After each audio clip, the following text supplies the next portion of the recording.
stay very, very, very still. The leaves are beginning to change. A crisp chill, crisp chill. Nights and nights and nights. Lift this leaf to chill, to chill.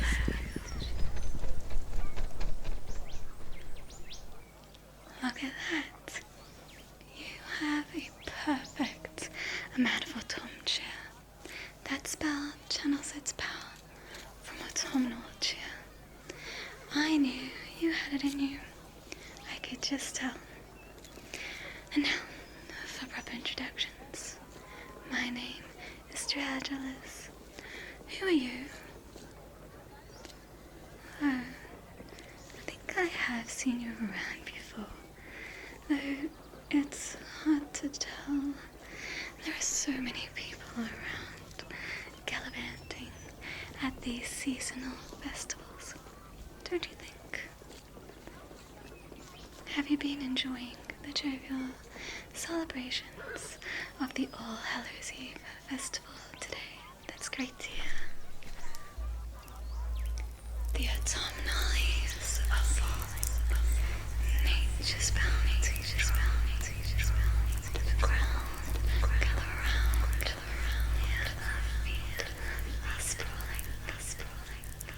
How did I do that? Well, I'm 600 years after all. No longer an acolyte under 𝙆𝙊𝙼𝙀𝙊. I'm a master of magic myself. As you know, the festival celebrates the peak of autumn, as well as one of the times of the year where the spirits of the dead are closest to our realm. It's important to take the time now and reflect and to balance oneself. And I don't mean to rudely interrupt you exploring along, but you do look like you've been to quite a few of the attractions here so far. Am I right? Perhaps all that excitement requires a balance of calm and rest. Could I possibly interest you in a calming, relaxing shadow puppet show? Do you like a good story? Right? Just a silly question. Well, perfect then. You may soon feel so rested and relaxed, without a care in the world. You might even feel that you could float away, feeling light, drifting higher, floating freely, flying lower down, to the ground, to the ground. Free as a bird, feathered wings, sprightly springs, light as a butterfly,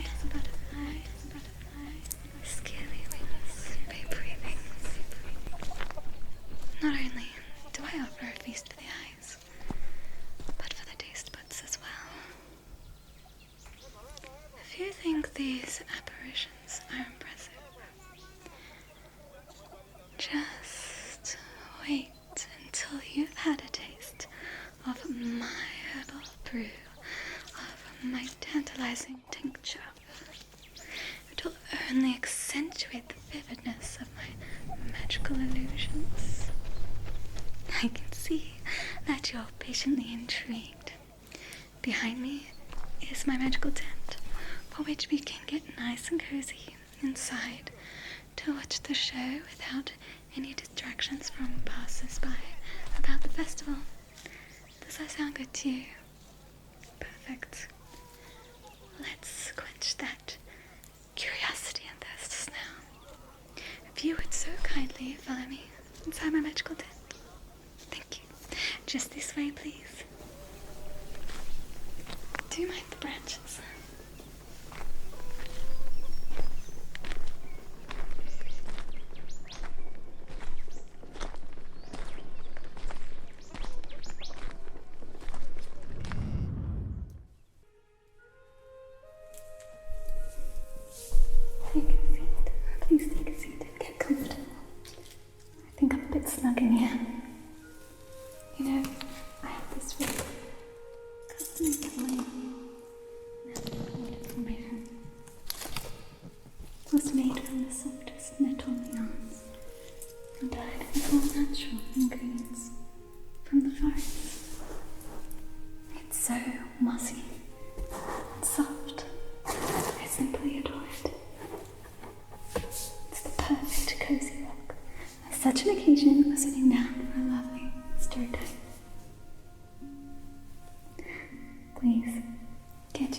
nice and settled and comfortable. This is going to be a little bit of a long story. Now, I'll grab you some of my specialty brew, Praestigia Potion.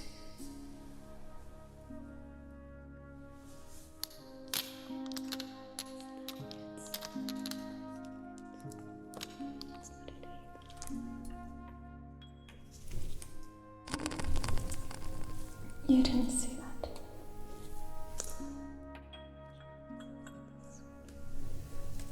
That's not it.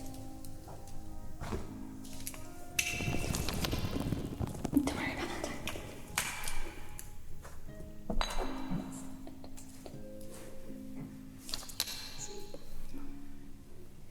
This way. Now I got the tincture from Namasa's apothecary shop. That extra specialty, I put my own special ingredient and some mushrooms from the mushroom forest, of course.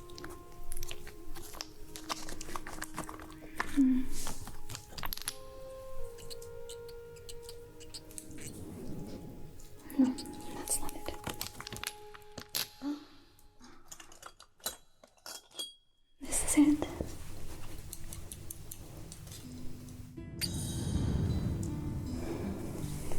Here you go. Drink it all at once. In order to see the effects, you must drink it all. That's the way. What do you think? Yeah. No, it's not too bad. I kind of like the bitter orange undertones, the cinnamon notes, and the fresh flavor from the apple peels. They were from 𝘾𝙊𝙉𝙄𝙉𝙍, actually. This tincture has a little bit of bite from the peppercorns too, you'll find. Warms up your lips and mouth, really grabs your attention, and perks you up. It opens up your third eye to see what cannot be seen with your naked eye. I often used a vial or two while I was studying magic to focus on my studies. There were times it did have the opposite effect. Anyway, you will find that your magical eye is opening up with every sip, and that you can see what was once unseen, much like the vision-enhancing eye drops I was selling at the spring festival last time, in fact. Let me get a closer look at you.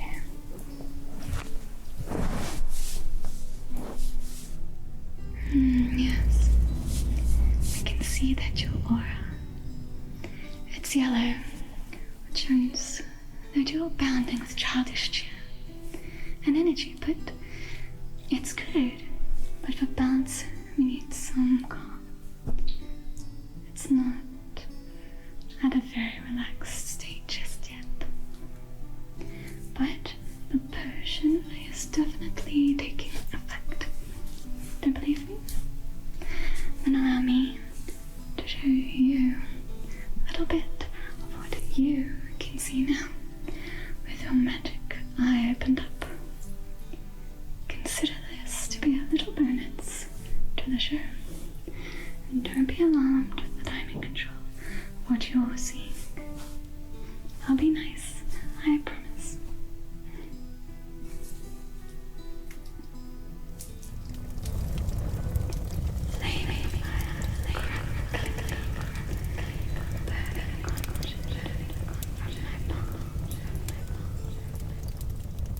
Now stare directly into the frame. Keep looking at the frame. Be the color that you know, the color of your mind, the color of your mind.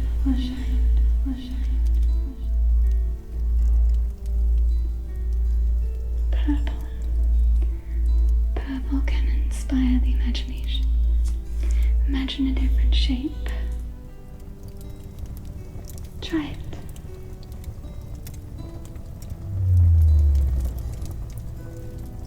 It's a raven. Let it free to fly and see where it goes.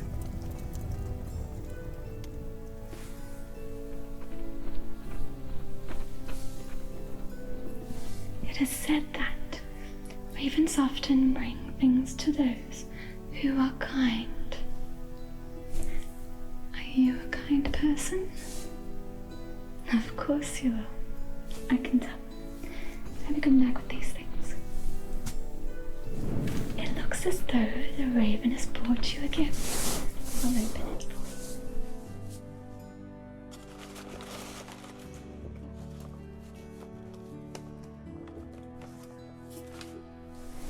Look at that.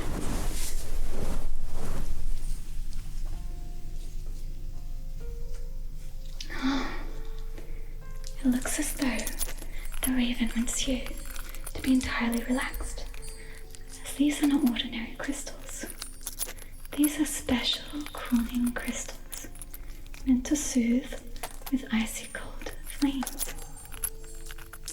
Yes, icy cold fire. Yeah, hold out your hands and I'll place them in your palms. Hold them right there and I'll activate them. Just let the crystals do their work. Nothing lasts forever. Nothing. Light not dark as a power. Light the height of the harvest. Be relaxed at this hour. Be relaxed. It's the time that we see. It's the time. All back that we have done read. All back that we have done protection and harmony. Protection and prosperity. And prosperity. Self-confidence and self-confidence and affirmed security and the cooling flame and the cool. Relax and slow you down. Relax and slow you down. Let your mind down deep. Deeper down. Relaxation time. Relaxation. Now's the time to unwind. Now's the time to unwind. Resting your feet. Resting. Leave all your worries behind. All your worries. Nothing else does matter. Nothing else does matter. The leaves do your glisten. The leaves do your glisten. All you need to just sit. Watch and just sit. Watch and how does that feel? Oh, too cold. Sorry. Can be a bit much for some elves. Let me warm you up. I'll just brush this frost off your face. Do you mind if I get in super close? I'll just dust this frost off. Thank you so much.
share this story with you that I found in an old text. You'll surely enjoy the way that I bring this folk tale to life. Right in front of your very eyes. All I need from you is to sit back, relax, and enjoy the show. This particular tale interested me the most because it deals with one of the more unpleasant aspects of our history. As you know, our clans used to never hand fasting. It's very taboo. Those that did were always frowned upon. This subject can be sensitive, but I still think it is important that we know our history so that we can learn from our mistakes and grow. Don't you agree? After all, many have made sacrifices in the past just so that today anyone can love who they want to. Isn't that wonderful? That we can have such freedom to choose. I think so too. Now, where was I? Let me create my sunlight here. Spinning, spinning, spinning, moving to clinking and divine.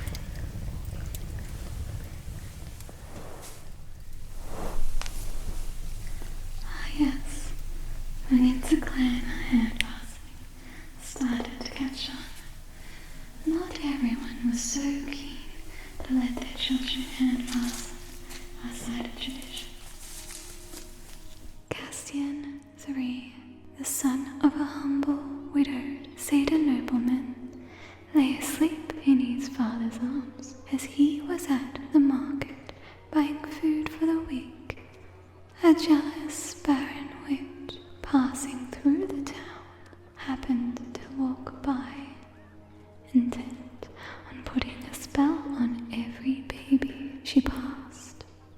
𝘾𝙊𝙉 was no exception, and when the witch saw him, she uttered a curse under her breath so that the babe could love no other but 𝙆𝙆𝘼𝑚, the daughter of the Kerim noble 𝘆𝙆𝙆𝘆. His father dismissed it, and while under her spell, 𝘾𝙊𝙉 grew up a happy boy until he turned 18 and heard the name 𝙆𝙆𝑚 in passing, and was instantly filled with an undying curiosity. The more he knew, the more he felt the sincerest love for the mysterious 𝙆𝙆𝑚. But the more he knew, the more desolate he became at the thought that he could never win her over, as it was well known that her father rejected any offer for his only daughter, as no one was good enough for her in his eyes. His father soon realized the spell from many moons ago had turned true. However, his father told 𝘾𝙊𝙉 not to worry because a very rich and powerful Lord 𝘾𝙊𝙉 was his cousin, and 𝘾𝙊𝙉 would surely help him with all the resources that he had to make anything possible.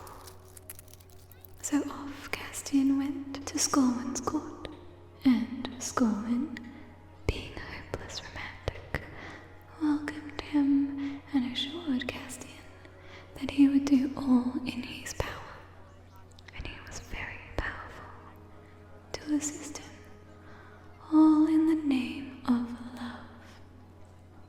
Aided by the magical talents of 𝘾𝙊𝙉's men, they made it to the foot of Castian's fortress, where a shepherd arranged a meeting between Castian and Laura.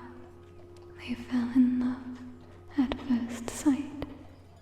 Laura was instantly taken with Castian, but told him her father would never allow her to be with the satyr. Castian promised they would be together soon, and took off again into the night before the guards could notice him. The next morning, the High Karam noble 𝙆𝙊𝙉𝙏 agreed to listen to Castian's request. He was shocked that a humble satyr would even dare ask. 𝙆𝙉𝙉 laughed when he noticed his daughter crying beside him. "But I love him, father," she exclaimed. 𝙆𝙉𝙉 then stroked his long salt and pepper beard and looked back at Castian, and with his booming voice said, "All right, but you must first prove yourself worthy." "Yes, my lord," Castian replied. 𝙆𝙉𝙉 began by instructing Castian to supply the food for the celebration. "That will be easy for me to get," said Castian. "That is not all," said 𝙆𝙉𝙉. Taking in a deep breath, "I require magical oxen to plough the soil." "That will be easy for me to do," said Castian. And like that, 𝙆𝙉𝙉's list of demands grew longer and longer, with Castian accepting everyone, confident in Skolwen's influence to obtain them all. What Laura didn't know is that her father 𝙆𝙉𝙉 was under a curse too, which was said that on the night that Laura was hand-fastened to anyone but another Karam, he would die. But as he loved her more than anyone in the world, he just wanted her happiness at any cost. So, of course, he set tasks so difficult that he hoped no one could do them all. But as an extra bit of insurance, he was also arranging an impossibly grand final feast for himself, just in case Castian was successful. He demanded all kinds of magical food and drink, magical meads, ales and wines, and even the legendary rare birds of Melodia to come and sing for him. But 𝙆𝙉𝙉 wasn't finished yet. Next he demanded something quite extraordinary. He insisted that before the hand fastening he must be shaved and barbered, and so began a whole new list of things that he required. He must be shaved using a particular set of ancient magical tools, as his hair was so tough that only one wolfram metal comb, razor, and set of shears could possibly cut it. And the last person to have hands on the set was Modron, who had passed it on to his son 𝘾𝙂. But 𝘾𝙂 was stolen from his mother at just 3 days old, and no one knew where in the world he was. The list continued with a host of other tedious demands. When the list was finally complete, Castian agreed to it all, assuring 𝙆𝙉𝙉 that his cousin, Lord Skolwen, would assist him. Now the real adventure finally begins. Castian and an animal whisperer went to start looking for 𝘾𝙂, since they needed him to find the ancient magical tools. The other things seemed trifling in comparison, and Skolwen, being an excellent chief executive, delegated much of the minor questing to his men. So Castian put the interpreter to good use, and they went and asked the blackbird if he had seen Mabon. The blackbird replied, "When I was young, there was a smith's anvil that is only used when my pink rests upon it. Now that anvil is only the size of a nut. The rest has been worn away, but I have heard nothing of Mabon. I'll take you to an altar animal, a stag I know of. Maybe he will know this Mabon you speak of." They found the stag and he told them, "When I came here, I only had my first small antlers. This wood where we stand was only one small oak sapling. That sapling became a mighty oak of 100 limbs before it toppled in old age. But I have not heard of Mabon. However, I will guide you to an altar animal." He took them to an ancient owl, and the owl said, "If I knew, I would tell you. When I came here, this valley was a wooden glen. Men came and cleared it, laying it to waste. In time, they departed, and another forest grew in its place. That forest also passed away, and the one you see is the third, but I know nothing of Mabon. I will take you to an eagle, who is the oldest animal in the world." Then the eagle spoke to him. "When I came here, I perched on a great rock so high it was that I could peck the stars each night. But that stone is worn down with time, and is now no bigger than your fist. But I heard nothing of Mabon, son of Madron, except for that one time when I went to seek fish at the lake. Then I got my claws into a great salmon who pulled me down into the depths of the water so that I barely escaped with my life.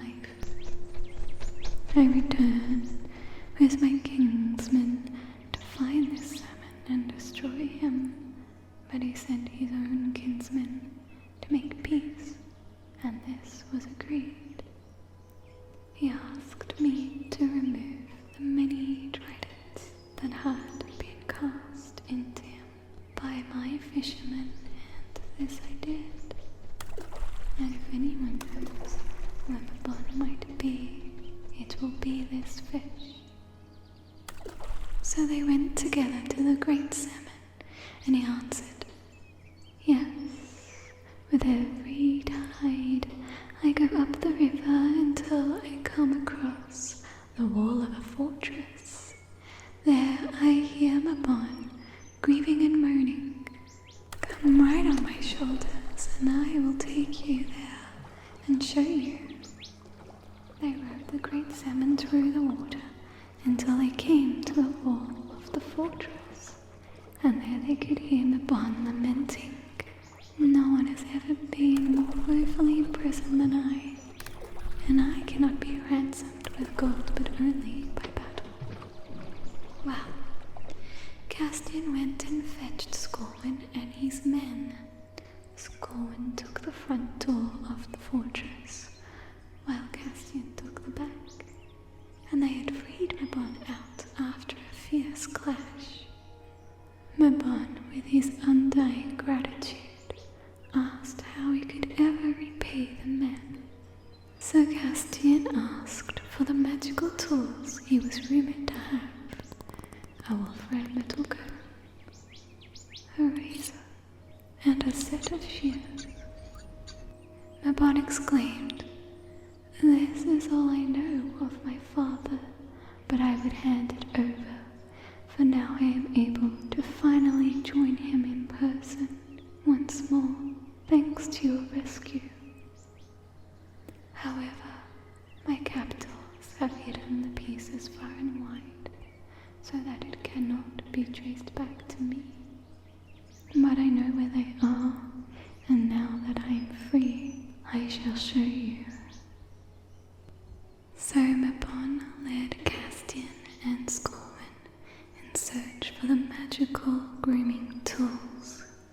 each being hidden far and wide over all of Maladia. The comb was found deep in a 𝘏𝙗𝑚𝑎c mountain cave and obtained with a riddle of whispers.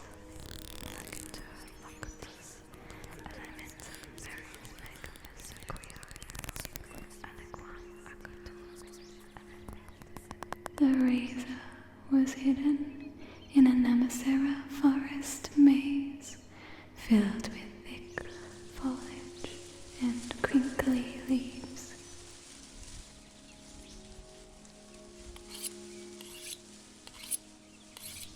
And finally, the shears were obtained from a sunken chest at the bottom of a small lake.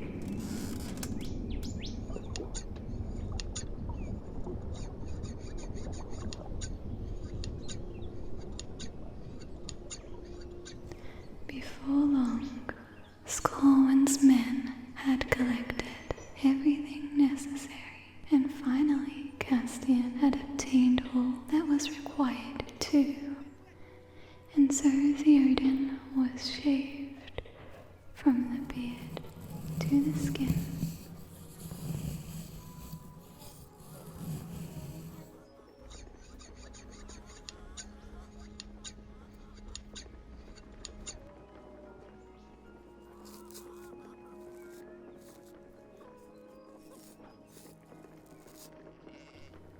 I have fulfilled every demand and hand of your daughter because I love her, spoke Castian. You have, replied Theoden. He had to admit the undying determination, for his daughter's hand was the most worthy of any man that had tried for her hand. Take my daughter and my fortress as well. The Kerem noble had relented to his fate, that his daughter would be with a man who truly loved her, even if he was from another clan.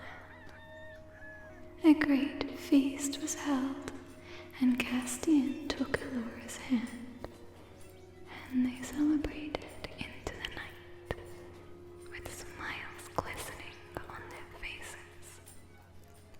Theoden lamented into the night, waiting for the curse to take him. But soon it was morning again, and he was still alive. The curse turned out to be only a symbol of traditions and old ways. Letting go of old ways relieved Theoden, and he was able to join in the feasting himself. And that is the tale of how Castian won Alura, despite being of different clans.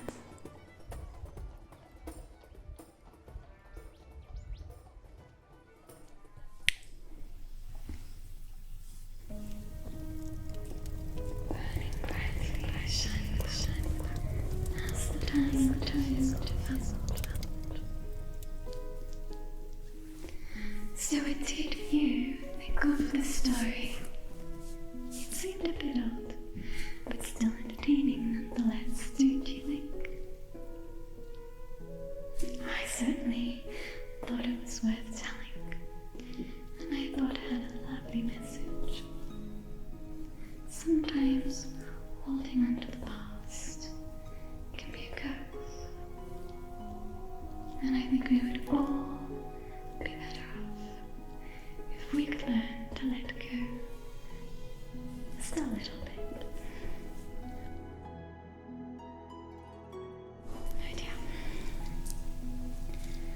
I can see there is still a little bit of magical residue still left on you. I can clear that up for you if you'd like.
aura is blue.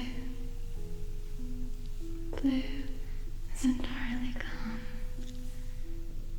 A blue aura shows a natural, stable, calm state. And light blue is you are free to stay a little longer if you like, or be on your merry way to explore the rest of the festival. There's more you want to see at the fair. I don't blame you at all. There is so many wonderful stores to visit at the festival today. In fact, I must have a look around myself later on.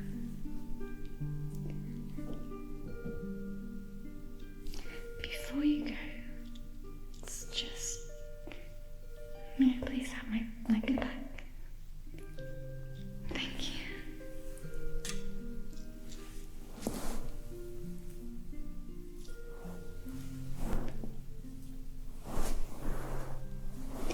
Just as this take us back from whence we went.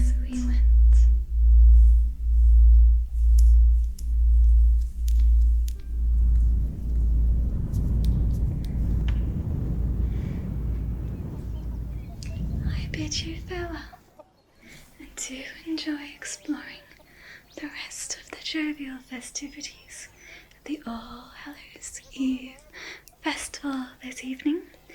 And don't forget to leave a diamond in the tip jar if you deem my performance satisfactory to your senses.